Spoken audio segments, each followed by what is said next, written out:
Tes, tes, tes. Sorry tadi ada kesalahan teknis audio. Apakah sekarang sudah aman? Aman. Alhamdulillah. Kita ulang ya teman-teman ya. Selamat sore teman-teman Grab Merchant, para audiens di rumah, para pendengar. Selamat sore semuanya. Apa kabar kalian? Semoga selalu sehat-sehat dan udah siap kembali menjalankan aktivitas dan juga bekerja setelah liburan panjang kemarin. Kenalin buat kalian yang belum kenal, nama gue William Gozali, biasa dipanggil Will Goz. Dan hari ini gue menjadi host untuk acara Autolaris Persembahan Grab Merchant. Nah teman-teman, gue mau infoin buat kalian yang mungkin baru join di acara Autolaris. Buat yang penasaran apa sih acara Autolaris, gue mau kasih tahu event ini adalah sebuah event sharing session dengan para ahli di bidang bisnis F&B yang berbeda-beda di setiap bulannya. Di mana teman-teman di sini akan mendapatkan banyak ilmu seputar bisnis tips dan juga cerita-cerita yang inspiring yang hopefully bisa kalian petik, kalian ambil, kalian serap ilmunya ya. Dan juga nanti kalian akan mendapatkan sertifikat yang bisa di-download di akhir acara. Teman-teman juga nanti boleh banget bertanya seputar materi yang akan dibawakan oleh guest speaker kita. Nah, makanya teman-teman selalu follow. Dan kalau yang belum follow, jangan lupa untuk follow @grabmerchantid untuk info guest speaker berikutnya dan juga event-event menarik lainnya yang nggak kalah seru. Nah, di acara Autolaris kemarin kita udah menghadirkan owner dari Gokskin yaitu Mas Ausi Andri. Kita juga udah ngebahas kesalahan-kesalahan yang perlu diantisipasi yang biasa dilakukan oleh para pelaku bisnis UMKM di industri F&B. Jadi buat teman-teman yang kemarin udah join, semoga udah tahu ya maksudnya step by step-nya, jangan sampai melakukan kesalahan atau bisa meminimalisir kesalahan ketika kalian ingin mencoba untuk terjun ke bisnis F&B. Nah, buat teman-teman yang belum join juga, tenang. Maksudnya belum join kemarin, di episode kemarin, tenang. Karena hari ini topiknya akan berbeda. Jadi kita akan ngobrolin bagaimana agar kita sebagai pelaku bisnis di industri F&B bisa sasar top of mind pelanggan, atau simpelnya kita bisa membuat pelanggan selalu mengingat brand kita atau produk kita. Nah, membuat produk kita lebih dikenal dan menjadi pilihan utama, tentunya semua mau produk kita tuh bisa dikenal dan menjadi top of mind pelanggan, ya kan? Produk kita bisa dikenal lebih luas. Tapi untuk mencapai ke titik itu tentunya butuh usaha yang cukup besar. Nah, oleh karena itu, hari ini kita hadirkan satu guest speaker yang pasti kalian pernah beli produknya. Langsung aja gua kenalin Mas Dev Effendi selaku Head of Brand and Communication dari Kopi Kenangan. Halo Mas Dev. Halo Wilgos, apa kabar? Halo. Mana nih, nggak kelihatan. Nah, ini dia. Ini seperti kembaran saya, tapi bukan. Ya. Halo Mas Dev, baik? Kacamatanya aja ya. Iya. You good? I'm good. Cool. Kabar baik. Ini mau dipanggil Dev atau dipanggil Mas? Atau dipanggil Dev aja nggak apa-apa, santai. Oke, dipanggil Dev aja biar kita akrab. Oke. Dev, udah ngopi belum? Udah dong. Udah. Ngopi apa nih? Kopi Kenangan. Oh, Kopi Kenangan. Bagus. Kamu ini menjadi staff of the month. Betul. Oke. Sibuk apa nih sekarang selain menjalankan aktivitas sebagai head and communication dari brand Kopi Kenangan? Sekarang kan memang saya sendiri masih full work from home ya, gitu. Jadi memang banyak mencari kegiatan di rumah lah gitu. Salah satunya mulai masak, mulai belajar dari YouTube channelnya Wilgos juga, gimana cara bikin spaghetti carbonara gitu. Siap. Oke. Alright. Terus gue jujur penasaran satu hal sih yang cukup gue pertanyakan gitu. Dan gue yakin Kopi Kenangan menjadi salah satu brand kopi susu yang pionir yang mempopulerkan kopi susu di Indonesia. Kenapa sih gitu nama kopi susu di Indonesia tuh rata-rata tuh begitu gitu. Gue yakin lu paham maksud gue ya. Bukan cheesy tapi terdengar agak bucin gitu loh. Kenapa? Kenapa bisa begitu ya? Boleh diceritain nggak? Oke, jadi memang kan sebenarnya kita mulai melihatnya dari situasi pasar dulu nih. Maksudnya secara industri, kalau kopi itu kan sebenarnya adalah suatu minuman yang memang sudah menjadi tradisi lah ya untuk orang Indonesia gitu. Dalam artian meminum kopi itu sudah sehari-hari nih dan sudah dari semua orang dan semua kalangan, baik itu dari yang sifatnya kopi instan, kopi bubuk, ataupun kopi di warung, dan juga kedai-kedai kafe premium gitu. Dan ketika kita saat mau masuk ke dalam pasar yang sudah sangat kompetitif ini dan produk yang sudah bisa dibilang menjadi komoditas untuk semua orang, memang kita berusaha mencari cara di mana dari nama brandnya sendiri pun sudah bisa menjadi bahan omongan nih di antara orang-orang gitu. Karena kita awalnya kan Kopi Kenangan ini memang sebagai side business gitu. Jadi memang ketika awal diluncurkan tentunya dengan modal dan investasi yang masih dari kocek masing-masing gitu. Jadi masih minimal sekali. Jadi kita berusaha mencari cara how to make the product itu punya viral potential, how to make the product has talkability potential.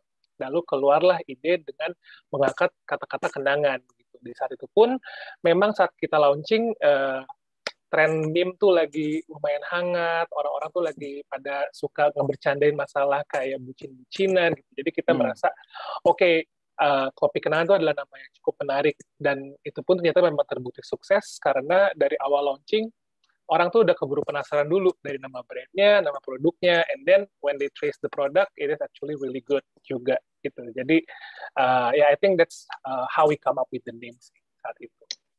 I see. Oke, kalau begitu pasti sore ini banyak banget cerita dan value yang bisa kita ambil dari sesi sharing dengan Dave. Tapi gue mau ingetin kalian, buat para teman-teman di rumah yang nanti mau bertanya, pastinya bisa langsung isi aja kolom Q&A di Zoom dengan format @Instagram, bisa Instagram kalian, Instagram jualan kalian, lalu spasi pertanyaannya, dan yang paling penting wajib follow @GrabMerchantID. Dan juga jangan sampai kalian salah ketik username Instagramnya. Kenapa? Karena nanti buat pertanyaan yang bagus, yang menarik, akan mendapatkan OVO Cash senilai 500.000 untuk 3 orang pemenang. Jadi totalnya ada 1,5 juta rupiah. Nah, langsung aja, Dev, silakan untuk sharing materi pada sore hari ini. Oke, terima kasih banyak. Oke, teman-teman, kenalkan lagi kembali, nama saya Dev Effendi, Head of Brand Communication dari Kopi Kenangan, yang di sini aku akan sharing-sharing sedikit nih tentang tips and trick dan juga saran bagaimana supaya kalian, rekan-rekan Great Merchant sebagai pelaku UMKM di Indonesia, dapat menyasar top of mind dari para pelanggan. Nah, mungkin aku akan mulai sedikit dulu tentang sedikit dari Kopi Kenangan. Jadi, Kopi Kenangan itu sendiri diluncurkan pertama kali di bulan Agustus pada tahun 2017 di Menara Standard Chartered, Jakarta. Dan pada tahun 2019, kami mulai banyak melakukan ekspansi, baik itu di luar Jakarta, sehingga merich daerah-daerah di Jabodetabek, Pulau Jawa, hingga di Pulau Medan dan juga Pulau Makassar. Dan hingga saat ini, jumlah outlet sampai dengan bulan Mei 2021, atau 4 tahun setelah kami launching, kita sudah punya 484 toko yang sifatnya non-franchise. Jadi, toko kopi kami ini semuanya self-operate, jadi tidak di-franchise-kan secara modelnya. Dan sebenarnya kalau misalnya boleh sharing sedikit juga, objektif bisnis dari Kopi Kenangan saat awal kita diluncurkan, memang kita ingin memastikan bahwa brand kami ini tersedia di semua jenis channel pembelian, dan karena kita ingin memberikan kesempatan untuk membeli kopi bagi siapapun, kapanpun, dan dimanapun. Sehingga dari objektif ini juga kami mengeluarkan berbagai jenis variasi jenis minuman, mulai dari kopi, teh, milk tea, dan juga specialties. Jadi ada berbagai jenis minuman-minuman unik yang hanya kami luncurkan dalam waktu tertentu, dan juga tentunya variasi jenis outlet nih, di mana mungkin teman-teman juga kalau misalnya sadar pasti pernah melihat Kopi Kenangan dalam berbagai jenis bentuk toko, yang mulai dari stand-alone booth, food court, juga misalnya toko-toko di mall, di kantor, ataupun bahkan di pom bensin gitu. Dan tentunya juga di cloud kitchen seperti kami menjual produk kami di Grab Kitchen.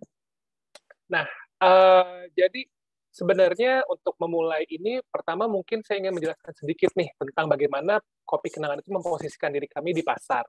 Jadi ketika awal launching, pertama itu kami melihat dulu secara potensi pasar secara harga. Di mana kami melihat bahwa di saat kami launching itu, kopi yang sudah tersedia secara mass dan sudah tersedia secara luas itu adalah dibagi antara kopi yang sebenarnya sifatnya murah dan tradisional banget, seperti kopi Starling, kopi warung, kopi instan di minimarket, ataupun kopi-kopi di toko kelontong, dan juga kedai kopi premium dan ataupun brand-brand yang berasal dari luar negeri. Sehingga kami melihat nih awalnya kalau dari rentang harganya, dimulai dari rentang harga minuman di harga 5.000 sampai 10.000, sampai dengan rentang harga minuman di harga 45.000 ke atas. Dan Kopi Kenangan sendiri berusaha untuk mengisi nih gap tersebut. Kami berusaha untuk dapat memberi jembatan, bisa dibilang, bagaimana supaya brand kami bisa dapat mengisi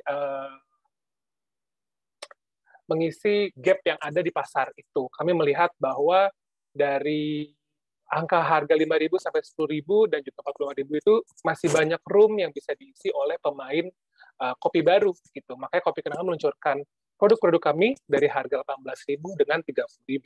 Tapi tentunya nggak cuma tentang harganya doang nih yang kami analisa. Kami juga menganalisa sebenarnya secara benefit yang diberikan oleh tipe-tipe bisnis ini, apa sih yang membedakan kopi kenangan di antara yang lain. Kami melihat bahwa kopi Starling ataupun kopi-kopi yang sifat tradisional ini, itu mereka berbicara tentang bagaimana mereka dapat menawarkan kemudahan untuk membeli kopi dengan harga yang relatif murah, cenderung murah, dan rasa kopi yang pas. Dan kalau misalnya kedai kopi yang premium, ataupun dari brand-brand yang berasal dari luar negeri, itu mereka lebih menawarkan experience. Jadi lebih dari sekedar kopi yang berkualitas, tetapi juga menjadi suatu tempat nongkrong yang berkelas, keren, dan juga prestisius. Nah, kopi kenangan juga sama seperti harganya, kami berusaha untuk mengisi jembatan dan juga gap yang ada nih. Jadi kopi kenangan hadir di tengah-tengah, di mana kami menghadirkan best value for best price. Jadi kami menawarkan kemudahan bagi para pembeli kopi yang memang mencari kopi berkualitas, namun juga tidak kalah presisius untuk mereka lakukan update di sosial media, dan juga tentunya dengan nama-nama produk yang menarik gitu. Jadi kami mulai semuanya dari analisa pasar tentang bagaimana nih sebenarnya potensi di mana kopi kenangan itu dapat masuk sebagai pemenang.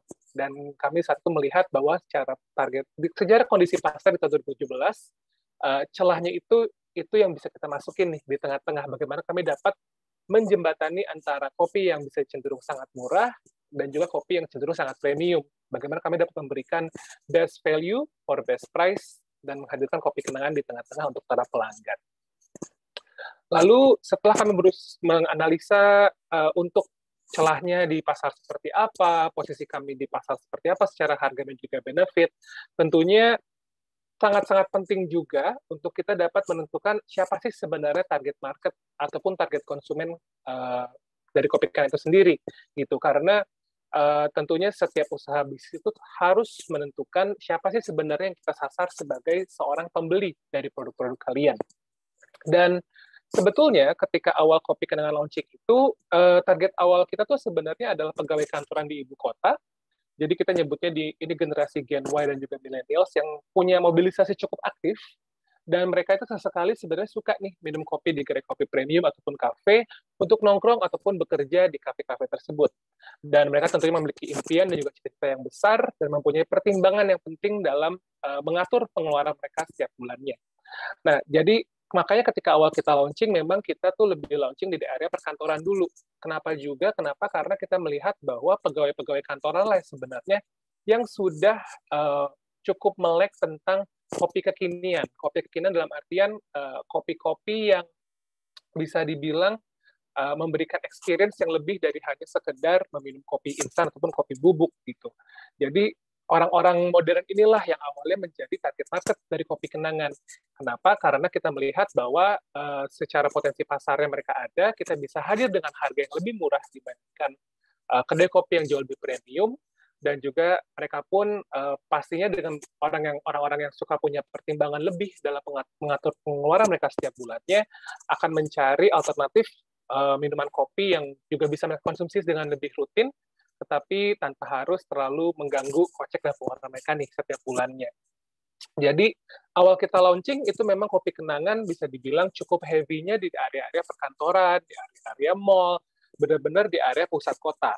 Namun seiring berkembangnya brand kopi kenangan itu sendiri, kopi kenangan pun sekarang ini secara target pasar sudah cukup meluas. Meluas dalam artian apa?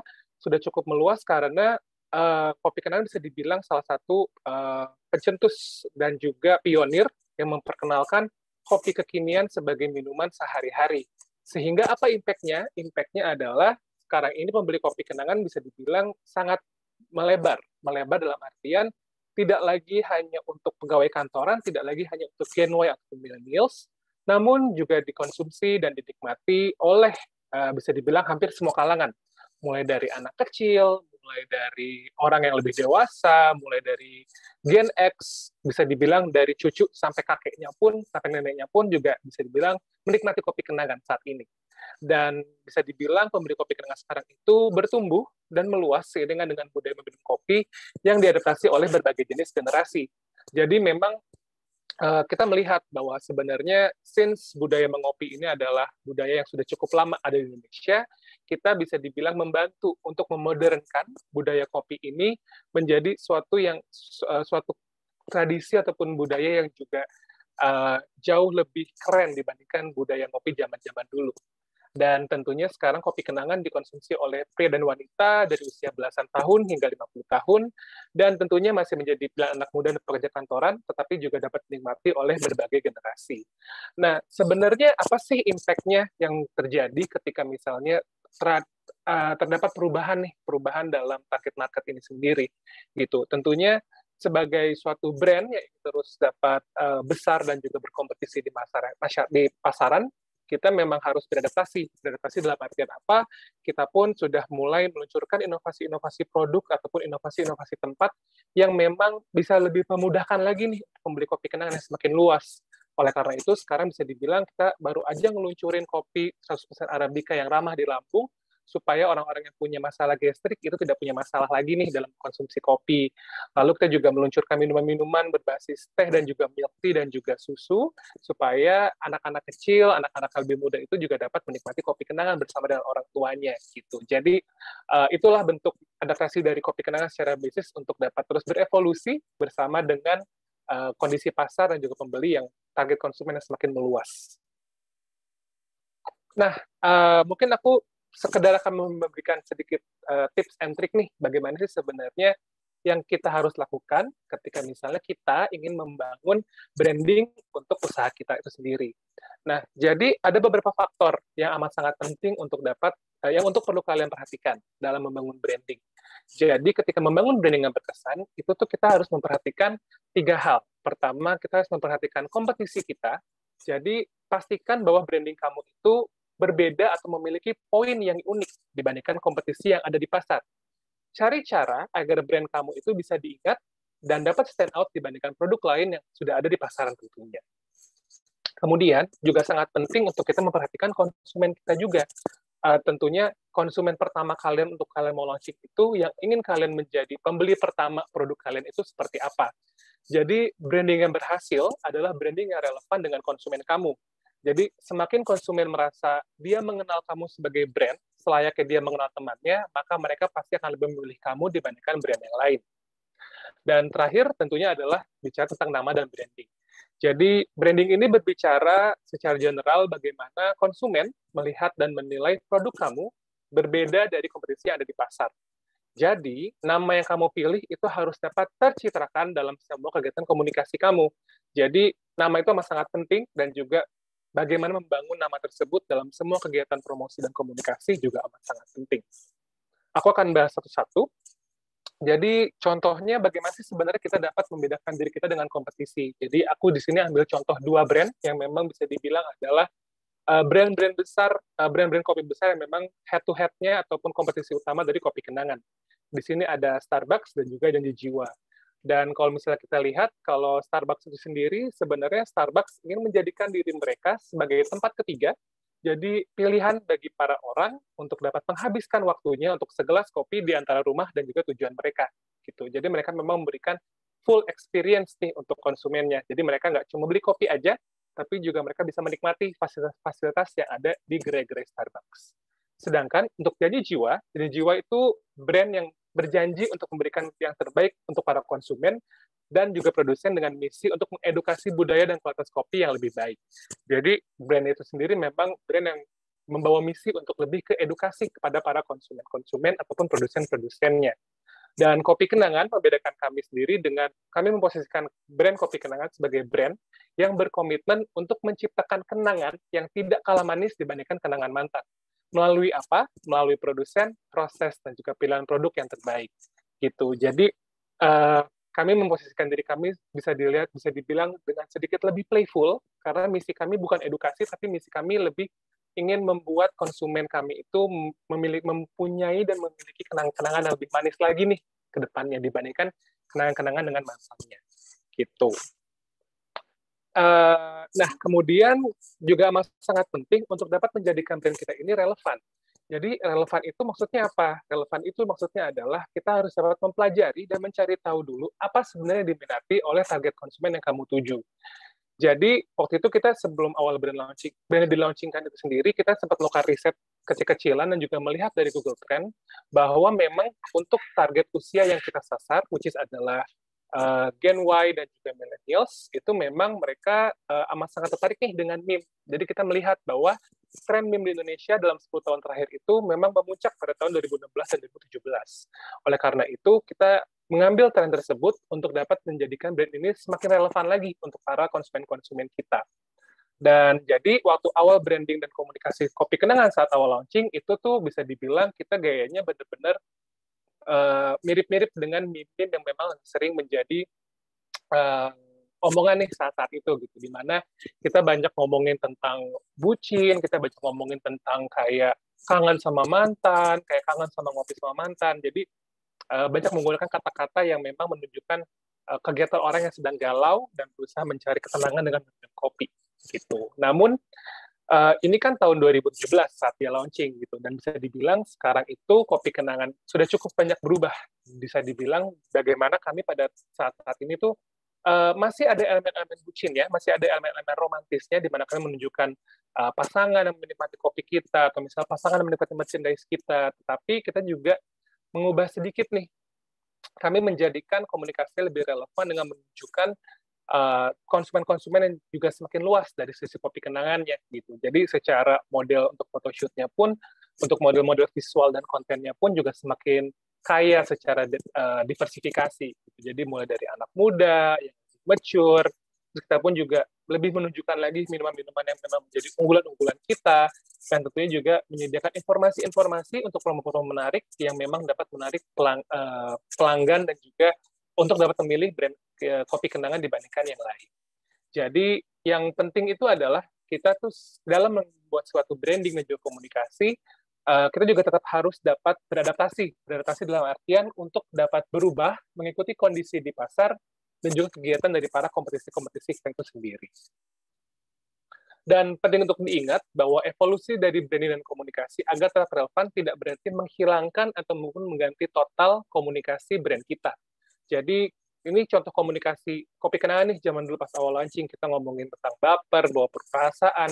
Jadi kita memang meng-highlight elemen cinta-cintaannya, tapi juga menunjukkan kegiatan minum kopi dan juga gaya komunikasi yang humoris yang ditunjukkan di gambarnya secara langsung gitu. Tapi sekarang ada perubahan sedikit di mana kita tetap nih mengasih unjuk kayak ada cinta-cintaan dari gaya fotonya, ada pasangan yang menikmati kopi, tetapi kopinya pun sudah kita update menjadi produk kita gitu dan menggunakan model yang memang non bule supaya lebih relevan dengan target market yang ada sekarang, supaya berasa lebih dekat, supaya orang-orang yang melihat bisa merasakan bahwa ini adalah produk yang selama ini saya beli, ini adalah produk yang selama ini relevan untuk saya gitu. Dan gaya humor pun masih kita gunakan, tetapi tidak selalu kita masukkan ke dalam visualnya. Kita masukkan gaya-gaya humornya ke dalam caption gitu. Jadi evolusi dan juga adaptasi itu penting, tetapi jangan sampai kalian juga menghilangkan elemen-elemen yang membuat branding kalian itu dari awal sudah cukup unik dan juga berbeda dari kompetisi.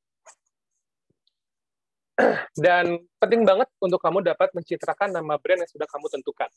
Jadi kalau misalnya aku bisa kasih tips and trick nih, sebenarnya ada banget beberapa cara cepat untuk membuat asosiasi dan top of mind para konsumen terhadap brand kamu sendiri gitu. Jadi bagaimana beberapa triks yang kami lakukan supaya bagaimana ketika orang ingat kopi, mereka ingatnya kopi kenangan. Pertama mulai dari logo dan nama. It's very simple. Jadi ketika ada nama kopi di dalam logo dan juga nama, kopi kenangan itu memudahkan konsumen kita untuk ingat ketika mereka mau kopi, mereka nyarinya brand apa nih. Ketika mereka mau kopi, mereka mikirnya kopi kenangan. Itulah juga salah satu trik yang membuat orang lebih mudah untuk mengingat kopi kenangan. Dan penting juga untuk kita dapat memperhatikan apa saja, bagaimana kita dapat menggunakan nama brand kita di nama-nama menu unggulan kita nih, gitu. Jadi bagaimana seperti kopi kenangan itu, pasti kalian semua udah pernah cobain dan juga sangat terkenal dengan kopi kenangan mantan, gitu. Jadi menunjukkan bagaimana nama brand kita itu kita gunakan sebagai nama produk unggulan yang sering konsumen pesan, gitu. Jadi amat sangat poin plus juga kalau misalnya nama produk itu sendiri unik dan bisa memiliki potensi untuk menjadi viral. Seperti kopi kenangan mantan yang memang bisa dibilang menjadi favorit dan menjadi bahan omongan juga di antara teman-teman sekalian. Kemudian penggunaan nama branding dan juga nama menu itu tidak hanya berhenti hanya di menu ataupun di logo, tapi juga sangat penting untuk dapat mencitrakan nama brand kita dengan menggunakan gaya komunikasi yang sama untuk semua channel di media komunikasi kamu. Jadi mulai dari desain menu, packaging, hingga dekorasi toko dan juga social media. Jadi it's very important untuk mengintegrasikan personality yang sama di setiap gaya komunikasi kita gitu. Karena kalau misalnya kita nggak konsisten dan kalau misalnya kita ini juga tidak beda-beda antara setiap channel, nantinya akan lebih susah untuk konsumen dapat mengingat brand kamu, akan lebih susah untuk konsumen untuk dapat mengenal brand kamu dengan lebih dalam. Dan tips terakhir adalah untuk dapat memaksimalkan semua jenis exposure. Jadi amat sangat penting, terutama untuk pelaku-pelaku brand F&B untuk dapat membangun relasi yang baik dengan pihak tenant, teman-teman influencer dan juga KOL untuk mendapatkan bantuan publikasi berbayar ataupun gratis gitu. Jadi nanti aku akan mungkin sharing-sharing sedikit juga tentang tips di sini bahwa sebenarnya membangun awareness itu tidak berarti harus selalu mahal. Karena sampai saat ini pun Kopi Kenangan karena at the end of the day ketika berbicara tentang industri makanan dan minuman faktor yang paling mempengaruhi bagi para orang-orang untuk mau mencoba ketika adalah produk kamu itu dicoba langsung nih oleh teman-teman sekitar dan direkomendasikan langsung oleh teman-teman sekitar. Jadi itu juga kenapa Kopi Kenangan amat sangat aktif dalam membangun komunitas kita, dalam membangun produk exposure kita. Jadi tidak hanya menggunakan influencer-influencer yang berbayar, tapi juga kami engage dengan teman-teman dari orang-orang kantor kami sendiri, bahkan di mana kami kalau misalnya mau launching, kami juga mengirimkan paket produk gratis, paket minuman gratis, supaya mereka mau cobain, mereka mau sharing, and then teman-temannya pun juga jadi penasaran buat cobain gitu. Jadi itu sangat penting untuk kita dapat memaksimalkan semua jenis exposure. Dan ini masih melanjutkan poin terakhir tadi, di mana untuk membangun awareness itu kita juga nggak boleh takut dan nggak boleh cepat puas dengan hanya menggunakan satu channel komunikasi. Jadi, gunakan semua jenis channel komunikasi yang bisa kamu dapatkan, baik itu yang sifatnya gratis ataupun berbayar, jika memang secara budget dapat kalian lakukan. Jadi, kalau dari Kopi Kenangan itu, kami juga sangat konsisten dan aktif untuk menjaga brand kami itu terus aktif di social media, baik itu dari yang kita post secara sendiri ataupun yang kita memang pasang iklan, lalu juga digital ads. Untuk offline media dan tenant relation, ini kami biasanya akan gunakan ketika misalnya kita ada toko baru, jadi untuk membangun awareness, kita akan membuat promo, dan juga pemasangan umbul-umbul, supaya orang-orang sekitar tahu nih, oh ada promo tersebut, gitu. Tapi biasanya kita juga membangun relasi yang baik dengan para tenantnya, gitu, di mana kami biasanya akan mendapatkan berbagai jenis aset-aset digital di area-area tenant yang akan bisa membantu untuk mengkomunikasikan lagi juga tentang promo-promo yang menarik bagi para konsumen dari Kopi Kenangan. Dan friend and KOL recommendation, jadi ini yang tadi aku bilang, selain KOL yang berbayar, kita juga sangat penting untuk membangun relasi nih dari teman-teman yang kita punya, dan ataupun teman-temannya teman kita gitu. Jadi usaha kalau dari Kopi Kenangan sendiri, kami setiap bulan itu pasti rutin akan mengirimkan puluhan paket produk untuk teman-teman yang memang teman-temannya karyawan sendiri yang memang bisa dibilang emang suka nih minum review minuman gitu. Jadi cukup rutin di mana kami setiap bulan itu pasti mengirimkan paket-paket minuman yang memang supaya tujuannya apa? Tujuannya supaya mereka pada ngepost di story mereka, tujuannya supaya mereka pada nge-review produknya, dan harapannya supaya teman-temannya itu teman-teman kita itu akan menjadi melihat dan tertarik juga untuk mencoba minuman kita gitu. Dan terakhir adalah community. Jadi kita memang cukup intens juga untuk membangun bekerja sama dengan berbagai jenis komunitas-komunitas untuk dapat membangun sense of ownership juga dari Kopi Kenangan dengan teman-teman di kota-kota itu masing-masing gitu. Gimana misalnya kita bekerja sama dengan salah satu komunitas di area Bandung ketika mereka melakukan joyride, bersepeda, dan juga di mana kita akan mensupport minuman gratis ketika mereka sudah selesai melakukan kegiatan mereka. Gitu. Jadi bisa dibilang Kopi Kenangan cukup aktif dalam menggunakan berbagai jenis channel komunikasi karena it's very important untuk dapat tetap nggak boleh cepat puas lah bisa dibilang. Meskipun bisa dibilang semua orang udah tahu Kopi Kenangan, kita juga nggak boleh nih benar-benar cuma kayak oh ya udah nyaman aja, kita juga tetap harus agresif dalam berkomunikasi karena kompetisi-kompetisi kita pun juga semakin banyak dan bisa dibilang semakin agresif juga untuk mengambil pasar-pasar dari kopi kenangan. Dan ini juga sekedar cuplikan aja bagaimana kopi kenangan juga kami juga berusaha untuk mengintegrasikan branding kami secara eksternal ataupun internal dengan yang konsisten gitu. Jadi terutama secara internal itu amat sangat penting untuk memastikan bahwa tim internal kita dan juga tim operations memahami values-values dari brand kita. Kenapa? Karena mereka akan menjadi advocacy leader yang mengedepankan value dan brand perusahaan itu ke eksternal nantinya. Jadi kalau secara komunikasi eksternal itu kan sudah pasti kita menggunakan warna yang sama, font yang sama, gaya komunikasi yang sama, supaya tujuannya semuanya itu menjadi konsisten di mata konsumen.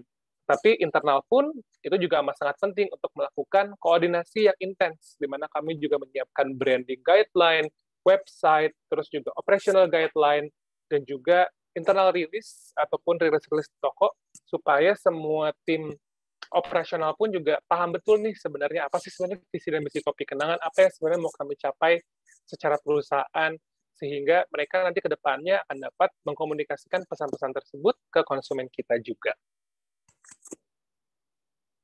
Dan sekedar setelah kita sudah memiliki branding yang tadi aku bilang ya, branding yang relevan, branding yang konsisten, branding yang juga unik, berikutnya adalah taktik dalam menghadapi kompetisi. Nah, ini mungkin sekedar sharing juga aja kalau dari sisi kopi kenangan, bagaimana kami dapat melakukan taktik-taktik kami dalam menghadapi kompetisi. Itu pertama, kami menggunakan adaptasi. Adaptasi dalam artian kami harus mengawasi dan menanggapi semua kegiatan promosi dan marketing dari kompetitor dengan sigap dan cepat. Sebagai brand F&B, memang kita mesti dapat sangat reaktif nih ketika misalnya kita melihat, oh kompetitor kita melakukan promo ini, kompetitor kita melakukan promo itu. Jangan takut untuk dapat mengeluarkan promosi-promosi yang nggak kalah menariknya supaya dapat terus berkompetisi dengan mereka sehingga konsumen kita nggak lari ke kompetitor kita gitu. Jadi selalu awasi dan tanggapi kegiatan promosi dan marketing dari kompetitor dengan sigap dan cepat. Dan jangan sampai kehilangan momentum dan awareness dari para konsumen juga. Lalu kita pun juga terus melakukan inovasi.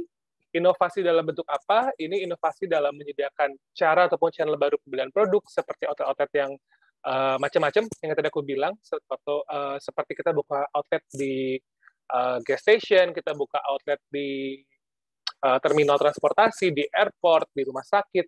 Itu tujuannya apa? Tujuannya itu kita terus berinovasi nih supaya konsumen kita bisa menemukan produk kita di tempat-tempat yang berbagai jenis. Lalu kita juga punya aplikasi kopi kenangan. Aplikasi kopi kenangan ini juga salah satu bentuk inovasi kita yang mendekatkan diri kita dengan konsumen supaya mereka lebih mudah lagi untuk dapat mengkonsumsi ataupun memesan brand kopi kenangan. Dan tentunya juga inovasi-inovasi dalam bentuk produk. Jadi produk-produk yang juga memang cukup unik yang kita luncurkan setiap 3 bulannya supaya konsumen punya pilihan baru ketika mereka mau beli kopi kenangan. Dan kita terakhir adalah putting our consumer first. Jadi amat sangat penting untuk kita dapat mendekatkan diri kita dengan konsumen melalui program promosi ataupun marketing yang dibuat khusus untuk mengikuti habit ataupun perilaku dari para pelanggan-pelanggan kita. Jadi kayak kita pernah bikin waktu itu seri jamu pas awal-awal pandemi. Kenapa? Karena kita ingin memastikan bahwa orang-orang itu tetap sehat dan mengkonsumsi minuman-minuman yang memang memberikan banyak benefit baik untuk antibodi mereka. Lalu kita juga menyiapkan paket promosi sarapan untuk pegawai-pegawai kantoran yang memang suka mencari nih paket minuman kopi dan juga roti ketika mereka misalnya sebelum bekerja gitu. Jadi semua inovasi-inovasi ini, semua adaptasi-adaptasi ini tentunya kami buat juga dengan mempertimbangkan apa yang sebenarnya konsumen kita cari gitu. Jadi ingat dalam menghadapi kompetisi ada 3 taktik yang penting, yaitu pertama adaptasi, inovasi, dan juga consumer first. Dan kurang lebih itu materi yang aku bisa share pada hari ini, tapi kalau misalnya aku bisa kasih rangkuman dari semua materi yang aku tadi bilang, jadi sebenarnya bagaimana sih cara kita dapat menyasar top of mind dari pelanggan? Yang pertama adalah pastikan kamu sudah menentukan dulu celah dan juga target pembeli kamu. Jadi make sure kamu sudah melakukan analisa situasi pasar dan juga konsumen dan juga calon ataupun potensi kompetisi-kompetisi kamu nih. Dan lihat juga nih tren apa sebenarnya yang sedang ada di masyarakat.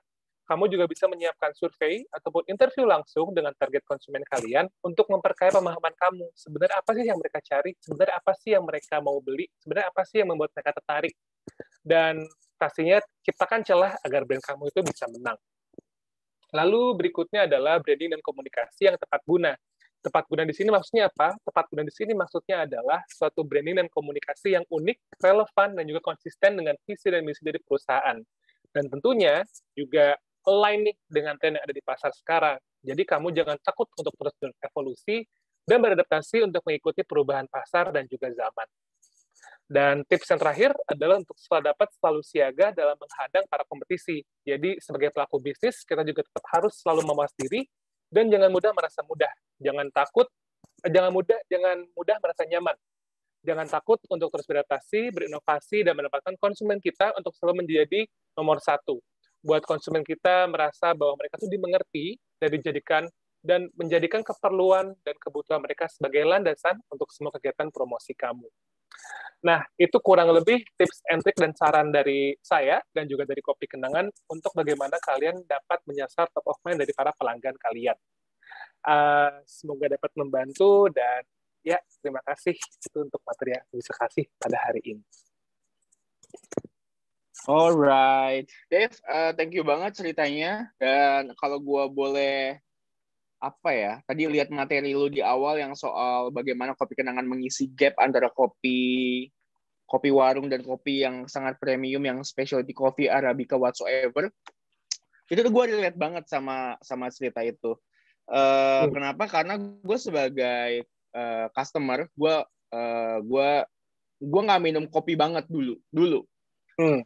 Gue tertarik minum kopi karena mungkin ngincer lifestyle-nya gitu ya. Karena orang semua into ke coffee shop, tempatnya jadi instagenik banget buat dijadiin konten, jadi semua berbondong-bondong pada ngopi di sana. Cuman kan harganya kan sangat pricey gitu, ya kan? Betul.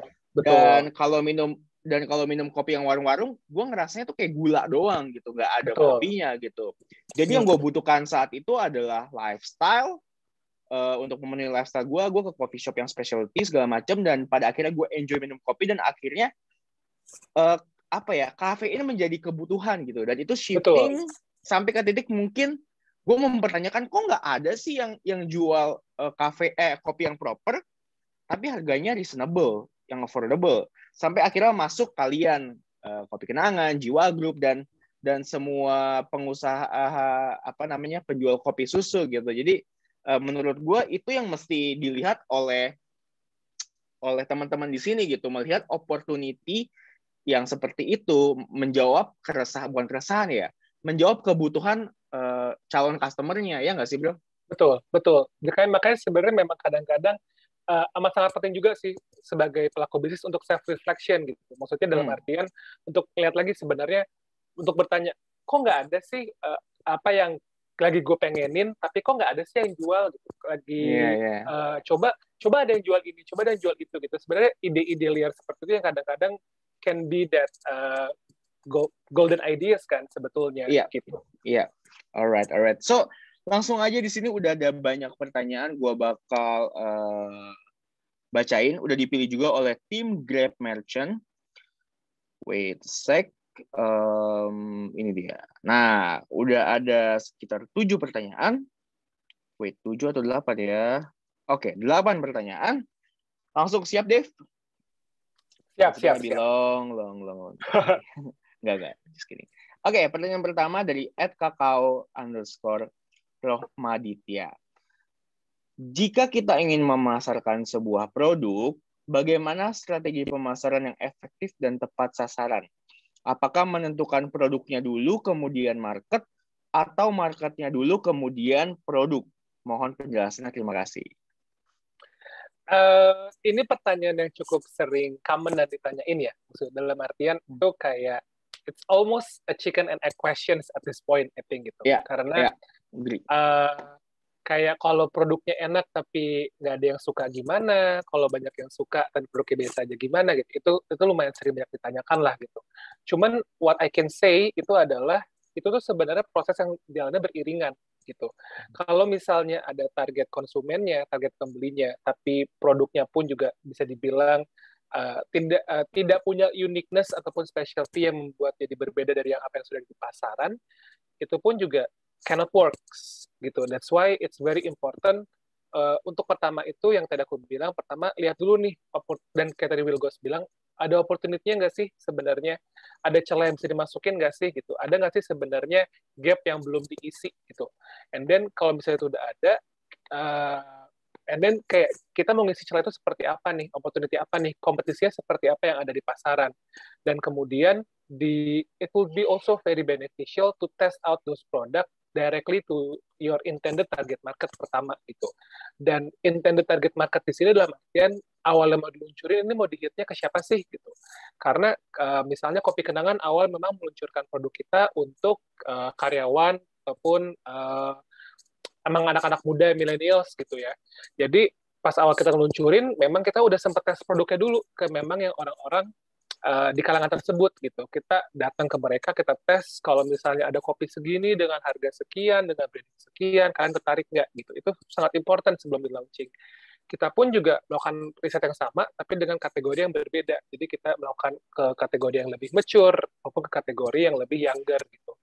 Jadi kita melihat yang paling relevan di mana, yang paling tertarik sama produknya di mana, and then improvement apa yang mesti dibuat dari hasil riset tersebut gitu. Jadi aku nggak bisa bilang yang mana dulu, aku tapi bisa bilang bahwa kedua itu sebenarnya sangat sinergis dan berkesinambungan. Jadi both has to be dijalanin bareng-bareng sih gitu. Ya, paham. Cuman mungkin awal-awalnya kayak mereka gini mungkin kan memang bingung ya, maksudnya ibaratnya ya kadang takut salah gitu kan stepnya. Betul. Cuman mungkin yang bisa gue tambahin adalah ya kalian cobain yang menurut kalian percaya itu bakal works. Toh nanti kalau emang ada sesuatu yang kurang, kalian bisa evaluasi dan adjustment gitu. Jadi jangan pernah takut buat tadi yang lu udah sharing juga gitu, untuk selalu beradaptasi dan improvisasi, ya nggak sih? Betul. Itu benar banget. Karena at the end of the day ya, maksudnya kayak tadi Kopi Kenangan gitu, kayak kita oke lah misalnya awal meluncurkan untuk millennials, tapi ketika produknya memang bagus dan kita pilih dengan produknya, semuanya suka at the end of the day gitu. Jadi maksudnya target konsumen ini sebenarnya membantu apa sih? Membantu memberikan identitas yang unik untuk kita secara branding. Tapi kita juga tidak bisa mengkontrol siapa ya, apakah yang beli hanya cuma mereka gitu kan. Jadi selama your product is good and you are confident with your product, select your target market to build a strong branding for that, to have a strong differentiation dengan yang lain.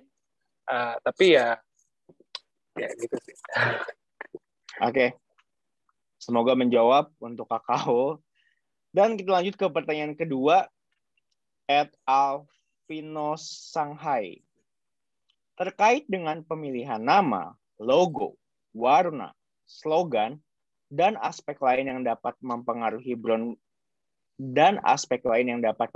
brand produk kita kepada konsumen yang kita sasar, bagaimana cara membuat pilihan tersebut harus unik dan menarik agar bisa selalu tertanam dalam benak konsumen? Banyak faktor ya. Maksudnya banyak faktor yang ditanyain. Pasti. Cuman mungkin kalau aku bisa bilang gini, pertama what we have to do itu pertama kalau secara branding untuk pertama ngelihat dulu nih sebenarnya dipetain dulu kompetisinya ada siapa aja di pasaran gitu. Misalnya ketika kamu mau launching let's say kopi gitu ya, kopi yang ada di kota kamu tuh apa aja sih? Brand-brand lokalnya apa aja, brand-brand nasionalnya apa aja, and then kamu lihat secara logonya mereka kayak gimana, fontnya mereka kayak gimana, warnanya mereka kayak gimana, dan amat sangat penting untuk mencari, karena maksudnya nggak mungkin nggak ada sama sekali satupun identitas ataupun warna yang nggak bisa kamu tap gitu. Jadi it all has to start from observations gitu. Dan yang aku bisa bilang juga nggak cuma melihat apa yang terjadi secara lokal ataupun juga nasional, kadang-kadang tidak haram juga untuk mencari inspirasi dari brand-brand yang ada misalnya di luar negeri gitu, atau misalnya kita lakukan secara browsing ataupun internet searching gitu. Karena sometimes inspirasi bisa datang dari mana aja. Jadi ketika misalnya kita lihat dulu nih secara lingkungan kompetisi kita, sebenarnya gimana sih cara supaya brand ini berbeda, brand yang kita mau hasil ini berbeda, supaya nggak sama persis gitu. And then barulah kita cari, udah ketemu nih celahnya di mana, gimana cara bikin berbedanya, kita cari warna apa yang cocok sama brandnya, warna apa yang mau dikeluarin secara personality-nya, karena itu tuh sebenarnya ada teorinya semua gitu, kayak warna itu ada teorinya, each color evoke different things gitu, kayak kalau misalnya warna biru itu talks about kayak ketenangan, kalau misalnya hijau itu ngomongin harmony gitu, orange itu ngomongin tentang kayak rendah diri, merah itu ambisi, semuanya tuh ada elemennya masing-masing gitu. Jadi kayak bisa dicari juga, maksudnya setelah yang ada di sekitar saya ini warnanya pada kayak begini, fontnya pada kayak begini, dan berarti personality-nya supaya beda gimana nih gitu. Kalau yang mereka udah ada kayak begitu, berarti gue harus yang bagaimana gitu. And then cari warna yang memang sesuai dengan personality yang mau dicitrakan, dan font yang juga tentunya dapat menciptakan hal tersebut dengan baik gitu. Atau simply buat teman-teman yang lagi ngedengerin juga nih, kalau misalkan bingung soal branding, kalau misalkan nge-hire orang buat branding mungkin cukup costly gitu kan, tapi yang bisa kalian lakuin biasanya kalau gue nyaraninnya, kalian cari teman kalian, pasti kalian punya teman gitu yang background-nya mungkin di cafe gitu, atau yang emang ngerti banget desain, at least kalian bisa dapat, ya kita ngomong harga teman tapi tetap yang sama-sama fair gitu kan. Abis dari situ mungkin kalian kalau emang produknya udah semakin laku dan semakin diminati, ya baru kalian benerin brandingnya perlahan-lahan biar lebih identitasnya lebih bold lagi gitu sih paling. Oke, lanjut untuk pertanyaan ketiga dari _Swening_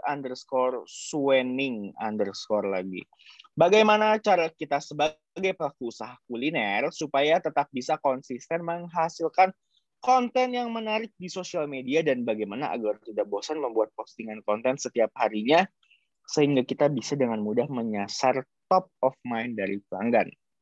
Soal konten nih bro, gimana bikin konten yang menarik kalau mereka misalkan nggak punya tim sosial media gitu? Gimana cara bikin konten yang menarik? Sebenarnya mungkin pertama, kalau rekomendasi dari aku ya gitu, mungkin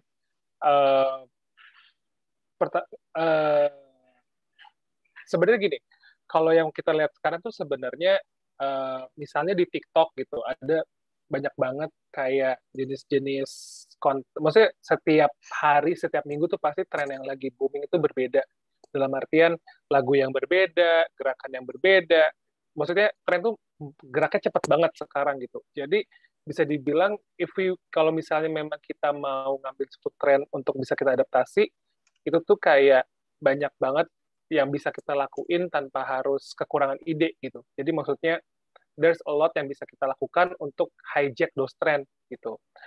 Tapi kalau misalnya punya keterbatasan juga gitu, dalam artian untuk memproduksi konten itu sendiri dengan let's say karena misalnya belum punya tim fotografer yang juga proper atau gimana, sebenarnya sih kalau dari pengalaman dari aku ya gitu, sebenarnya kayak yang penting itu tuh konstan dan terus-terusan gitu. Jadi karena kan kayak at the end of the day bikin video TikTok aja contohnya memang harus dari handphone kan gitu, tidak harus dengan proper shooting atau gimana gitu. Jadi jangan takut untuk terus kayak bikin konten baru-baru terus gitu, dan lihat juga atau mungkin juga bisa saran lain juga gitu ya.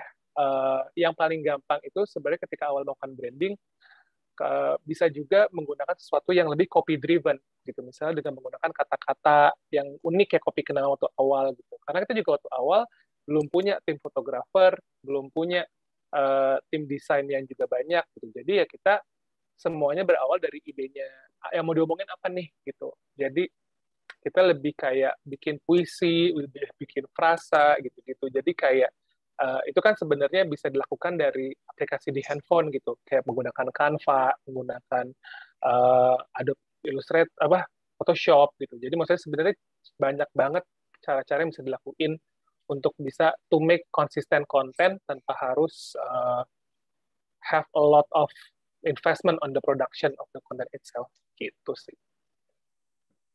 Ya.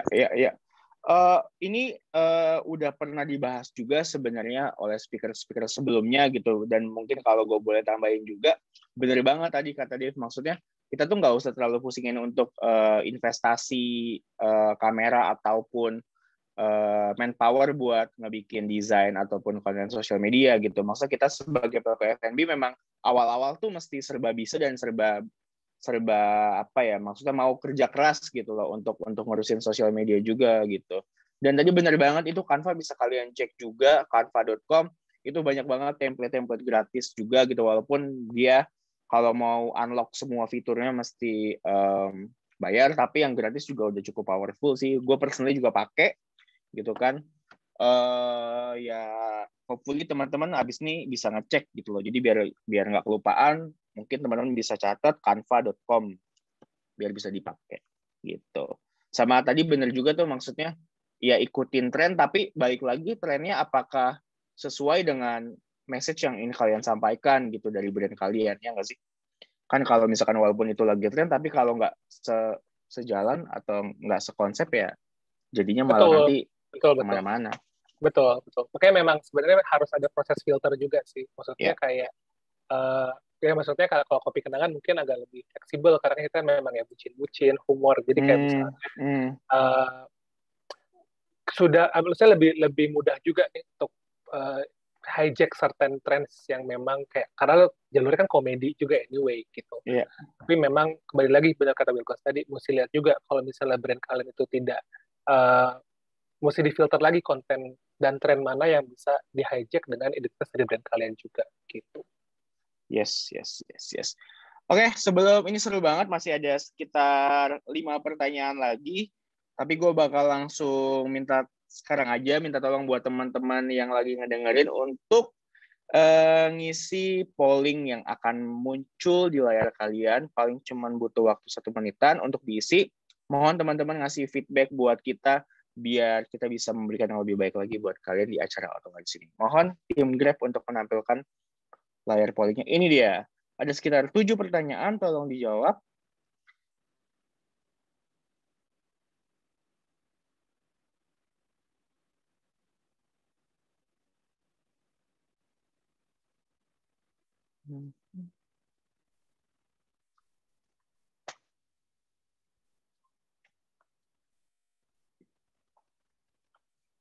Oke, kalau udah, kita akan lanjut lagi ke pertanyaan berikutnya. Nah, ini pertanyaan berikutnya kita datang dari @rob.insta_. Jika bisnis usaha kuliner terhenti dalam waktu yang cukup lama karena penjualan yang terhenti, supaya dapat mengaktifkan penjualan kembali, kiat-kiat manuver berbisnis usaha kuliner seperti apa yang sebaiknya dilakukan untuk bisa kembali menyasar top of mind pelanggan saat ini? Apakah sampai perlu melakukan rebranding untuk melakukan pemasaran?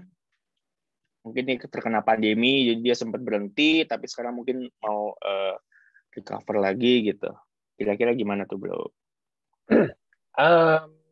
Sebenarnya sih mungkin menjawab yang terakhir dulu ya, apakah harus rebranding, itu tergantung sebenarnya apakah sebelum berhentinya ini tuh ada maksudnya gini, ini masalah bisnis atau masalah brand gitu. Karena kalau masalahnya bukan masalah maksudnya kalau misalnya memang masalah bisnis dalam artian memang secara operasional tidak memungkinkan untuk diteruskan, berarti kan brandnya tidak ada masalah. Berarti tidak harus melakukan rebranding sebetulnya. Justru kalau misalnya kalian masuk lagi ke pasar menggunakan bentuk logo yang baru, desain yang baru, nanti malah extra effort lagi untuk membangun awareness-nya, untuk membangun kayak familiarity-nya, untuk membangun top of mind-nya gitu.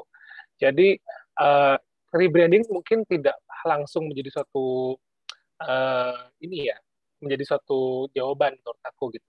Cuman mungkin what I can say adalah ketika misalnya memang mau melakukan suatu kegiatan relaunching, itu memang harus butuh extra effort to build the buzz dan juga awareness-nya nih untuk membangun kayak ke penasarannya untuk oh udah mau mulai jualan lagi gitu. Jadi mungkin tips dan trik dari aku mungkin pertama pastikan siapin konten-konten yang memang sifatnya kayak countdown untuk launching, siapin konten-konten yang memang kayak kita akan balik nih, kita akan jualan lagi, terus pastiin semua jenis konten tersebut itu juga dipost oleh rekan-rekan dan kerabat-kerabat, semua teman-temannya, teman-teman, palakin semua orang-orang yang kamu tahu untuk bisa ngomongin tentang masalah ini, sebar informasi mau launchingnya ini di grup WhatsApp, di WhatsApp status, di Facebook status pribadi ataupun punya bisnis, semuanya ramein dulu selama hampir seminggu, and then ketika lagi launching,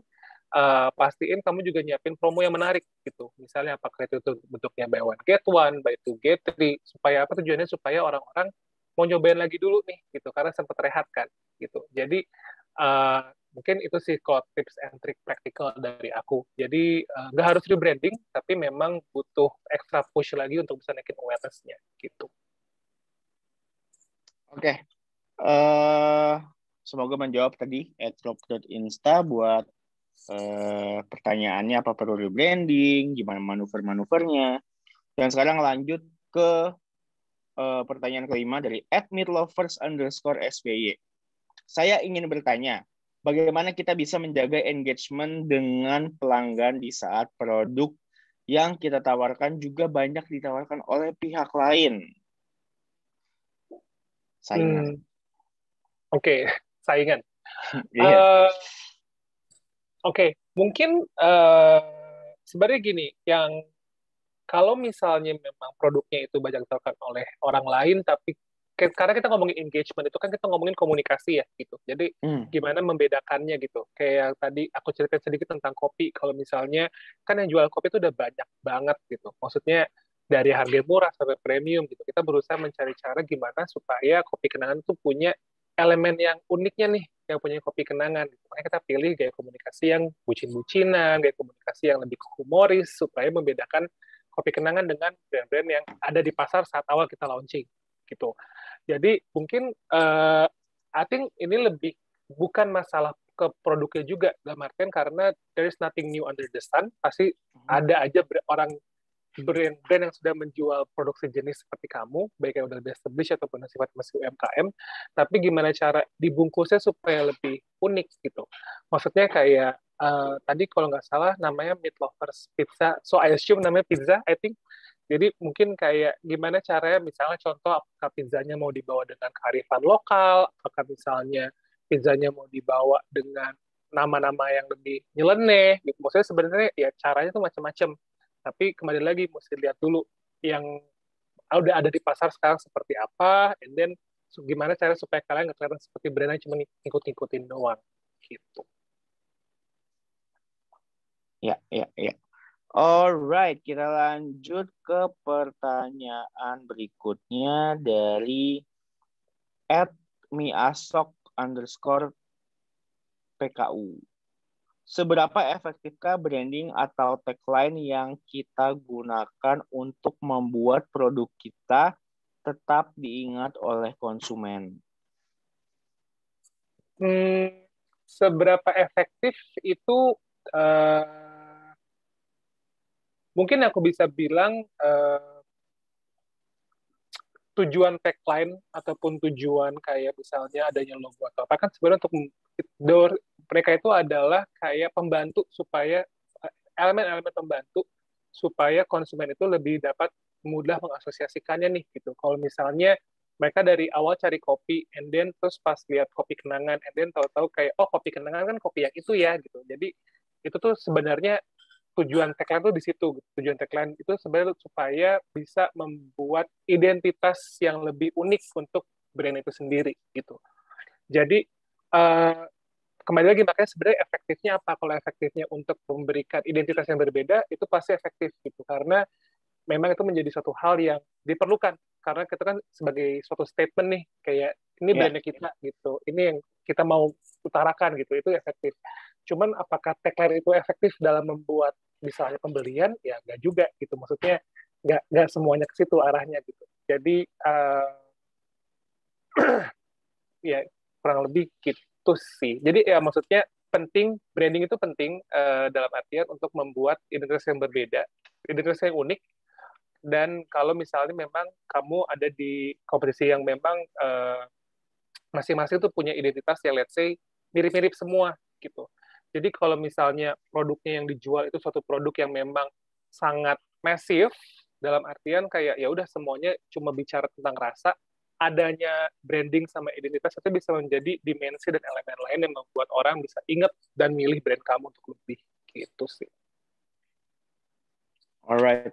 Tapi mungkin yang paling penting adalah dibilang penting udah pasti penting tagline. Cuman efektif atau enggaknya kembali ke eksekusi sih menurut gue. Jadi percuma bikin tagline tapi kalau misalkan ya produknya aja masih nggak konsisten dan juga komunikasi brand dan konten di sosial medianya juga presence-nya juga kurang, ya jadi nggak efektif gitu. Tapi kalau misalkan semua dijalani dengan sangat baik, dieksekusi dengan baik, hopefully ya semuanya jadi efektif sih harusnya gitu. Paling itu kalau gue boleh nambahin. Dan lanjut ke pertanyaan ke-7 dari @nandara. Mau nanya Kak, kalau pelanggan sudah mulai bosan dengan menu yang ada, bagaimana sih cara kita membuat mereka stay di brand kita? Karena membuat menu baru kan perlu analisis yang cukup panjang, dan apakah dalam berbisnis kopi perlu role model juga? Thank you. Wah, bagus nih pertanyaan nih. Nandara, kamu harus join sesi ini ya bulan depan ya. Develop menu baru. Apakah perlu? Gimana cara kita bisa membuat mereka stay di brand kita kalau kita susah untuk develop menu gitu?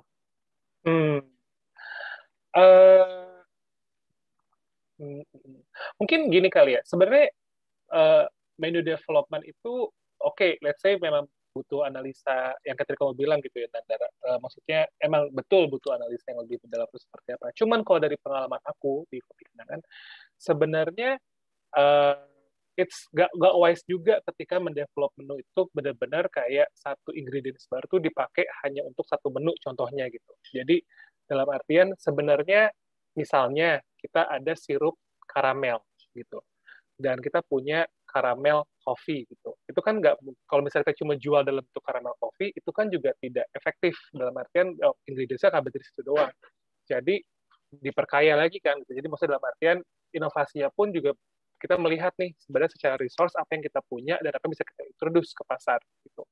Dan akhirnya pun pas launching ya kita punya ada yang caramel tea misalnya, ada yang caramel milk tea gitu. Terus semua itu di launching bareng-bareng. Tapi mungkin kalau misalnya memang kita tidak ada resource untuk melakukan memang riset pasar yang terlalu dalam, what I can say bisa juga sebenarnya gini, kayak when we launch a product, tujuannya apa kan? Tujuannya supaya bisa menjadi rejuvenate the interest supaya orang-orang yang mungkin sebelumnya udah pernah beli brand kamu dan beli brand lain, jadi kayak oh ya udah coba itu deh brand kamu lagi. Bisa juga sebenarnya kayak misalnya tadi find a unique ingredients yang mau kamu tap and then create a series out of it yang membuat kamu nggak harus invest too much on ingredients and then di launching and then see what sticks gitu. Dalam artian menu mana yang sebenarnya at the end punya potensi untuk sukses itu yang akan akhirnya dinaikin menjadi menu permanen gitu. Karena sekarang pun di Kopi Kenangan kita menggunakan teknik yang kurang lebih sama gitu. Jadi kita memang setiap 2-3 bulan itu kita pasti akan melaunching menu baru, tapi nanti nggak semua menu ini akan menjadi menu utama kita gitu. Kita udah ada menu-menu yang memang sudah menjadi hero product, hero SKU, tapi kehadiran inovasi menu ini tetap ada supaya apa? Supaya tujuannya memang orang-orang tuh bisa lebih mau nyobain lagi gitu. Dan inovasi produknya itu yang kita aku bilang, nggak semuanya selalu membawa ingredients baru gitu. Kayak misalnya kita kemarin baru aja launching avocado series. Itu pas kita langsung launching 4 menu gitu. Jadi karena kita ada bubuk avocado baru, oke kita langsung bikin avocado milk, avocado caramel, avocado coffee. Karena sayang kalau misalnya bubuk itu cuma dipakai di satu menu doang. Tapi kita juga pernah launching relaunch our chocolate product gitu. Jadi sebelumnya kita udah punya nih bubuk coklatnya. Kita cuma punya susu coklat saat itu. Tapi kita mau besarin lagi our chocolate portfolio, and then kita pas launching dengan bubuk coklat yang sama dan dengan dan kita lihat bisa dijadiin apa sih nih bubuk coklat? Oh kita bisa bikin jadi mocha coffee loh, karena kita udah punya coffee-nya basically, and then kita bisa bikin jadi coklat karamel karena kita punya sirup karamelnya. ini kita bisa bikin jadi apa lagi gitu. Jadi sebenarnya inovasi itu mindset-nya tuh jangan cuma, maksudnya jangan stuck di merepotkan karena mesti banyak analisis dan kayak have to bring a whole new ingredients, tapi bisa juga inovasi itu dilakukan secara inward, dalam artian secara ingredients yang udah kita punya, ada nggak sih yang bisa kita mainin lagi, di mix and matchin lagi, di tweak lagi supaya jadi menu baru yang bisa menarik perhatian dari para konsumen untuk bisa nyobain gitu.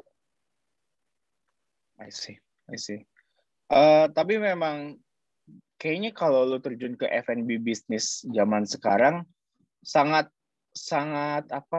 sulit kalau misalkan hanya ingin stick dengan satu menu atau dua menu andalan doang gitu, karena memang demand pasar tuh sukanya tuh ya sesuatu yang baru gitu. Jadi kalau kita nggak bisa keep up ya agak susah ya untuk kita bisa tetap relevan dengan pasar gitu kan. Jadi ya memang itu udah sepaket yang mesti lo kerjain. Itu sih. Kita lanjut lagi ke pertanyaan ke-8 ini dia dari Ed Soto Marindra. Dengan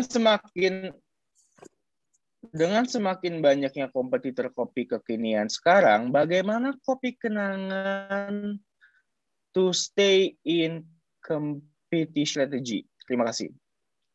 Gimana kopi kenangan bisa stay di kompetisi lewat branding dan communication strateginya? Oh, oke. Sorry tadi agak banyak tuh.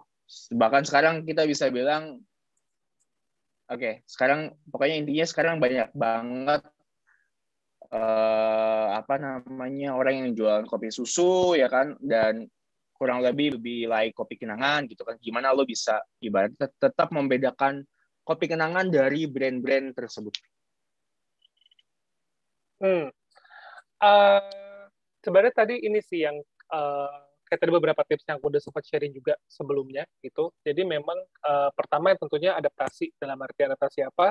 Kita dengan berubahnya konsumen yang memang konsumsi kopi kenangan juga, kita pun juga harusnya beradaptasi nih, dalam artian kalau misalnya dulu komunikasinya terlalu bucin-bucin banget gitu ya, sekarang kita agak sedikit dibedain sedikit gaya komunikasinya gitu. Jadi maksudnya citranya masih bucin tapi agak dibuat lebih approachable, dibuat lebih mass. Jadi nggak benar-benar hanya untuk millennials, tapi juga relevan untuk semua jenis kalangan yang penikmat kopi kenangan gitu. Dan tapi yang kita perhatikan juga sebenarnya, meskipun maksudnya gini, dalam melakukan kegiatan branding itu channel-channel komunikasi kan banyak. Jadi mulai dari kayak sosial media aja kita ada Instagram, TikTok, Twitter gitu, Facebook. Dan setiap channel komunikasi itu tuh pasti punya role, tren, dan juga stylenya masing-masing, dan juga purpose-nya yang masing-masing gitu. Jadi what we do adalah kita ketika misalnya menyiapkan konten untuk Instagram, konten untuk TikTok, konten untuk Twitter, konten untuk Facebook pun kita sebisa mungkin berusaha membuatnya menjadi disesuaikan lagi gitu. Maksudnya kita mengadaptasi lagi juga sesuai dengan karakteristik dari masing-masing channel ini gitu. Ketika misalnya Instagram, mereka orangnya lebih visual driven, mereka akan benar-benar mencari melihat yang benar-benar kalau secara foto dan visual itu menarik to stay within the brand environment. Kalau misalnya Twitter itu mesti lebih engaging, mesti lebih humoris, mesti lebih cepat, reaktif. Kalau misalnya TikTok itu lebih dinamis karena ada video. Tapi di semua channel-channel ini tetap tuh maksudnya kita membawa message utama kopi kenangan yang memang ingin membuat kenangan yang lebih manis, ingin membuat kenangan yang lebih baik dibandingkan kenangan kamu sama mantan kamu gitu. Jadi still with the same integrated message, tapi kita juga melihat each channels itu, setiap kanal-kanalnya ini how to communicate differently to different target markets yang memang ada di channel-channel tersebut gitu. Jadi how to be able to stay relevant and compete with the competitors yang semakin banyak sekarang itu adalah secara branding memang harus tetap konsisten dan harus tetap integrated di antara semua channel-channel komunikasinya. Apa yang diomongin, gimana cara ngomonginnya pun juga tetap harus bisa cukup fleksibel untuk dapat mengikuti bagaimana habit dan juga gaya-gaya komunikasi di setiap channel-channel komunikasi tersebut. Gitu sih. Oke, nice. Thank you banget Dev buat semua jawabannya dari semua pertanyaannya tadi. Nah, untuk teman-teman, thank you. Nah, untuk teman-teman yang masih belum terjawab pertanyaannya, nanti akan ada tim dari Grab Merchant yang akan bantu menjawab juga tentunya, so kalian nggak perlu worry. Oke? Nah, teman-teman, sharing sessionnya udah selesai. Gue mau ngucapin thank you banget buat Dave, buat ilmunya, buat ceritanya yang luar biasa pada sore hari ini. Semoga menginspirasi teman-teman juga. Semoga bisa bermanfaat dan membantu rekan merchant sekalian. Nah, gue juga mau ingetin kalau misalkan Autolaris masih akan menghadirkan speaker berikutnya, yaitu Pak Erik Widian Susanto, founder dari Bebek BKB. Nanti di tanggal 25 Juni di jam yang sama, di mana Pak Erik akan sharing soal bagaimana menentukan strategi promosi dan pengembangan produk. Tadi ada yang nanya tuh gimana, stuck dia kan, gimana sih gue mau ngembangin produk, kok kayaknya susah gitu. Akhirnya dia cuma jualan itu aja, tapi mengharapkan tetap laku. Nah, buat kalian yang punya keresahan seperti itu, jangan lupa untuk catat, bikin reminder di kalender kalian. Sekali lagi tanggal 25 Juni di jam yang sama akan ada sharing dari Pak Erik, founder dari BKB. Oke? Dan ini dia yang ditunggu-tunggu oleh para warga Zoom. Untuk mendengar siapa pemenang dari Q&A session tadi, gue akan bacakan, gue akan announce sekarang, harap sabar. Ada 3 yang sudah dipilih. Dan ini dipilih oleh tim Grab Merchant. Jadi kalau nggak menang, jangan DM gue, tanya kenapa saya tidak menang ya. Ini pemenangnya yang pertama adalah @Alpino Shanghai. Dan yang kedua dari @Seuning.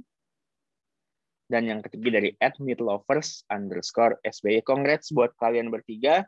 Jangan lupa untuk pantengin terus DM Instagram kalian nanti karena akan dihubungi oleh DM Instagram oleh Grab Merchant Team. Dan aku juga mau ingetin buat kalian yang masih belum daftar menjadi rekan Grab Merchant, kalian bisa join langsung dengan mendownload aplikasinya dan daftarkan usaha kalian lewat aplikasi ada di Google Play Store. Tinggal download, ikutin aja step by step-nya untuk sign up atau registrasi usaha kalian. Tujuannya untuk memperluas channel jualan kalian and hopefully jadi lebih laku dan mendapatkan cuan lebih banyak. Oke, sekian untuk hari ini. Thank you banget yang udah stay sampai detik ini nontonin sharing session-nya. Gue Will Ghost. Jaga terus kesehatan kalian, sehat terus, stay safe, dan good luck buat kalian yang lagi usaha makanan pastinya. Oke? Bye-bye. Good luck ya.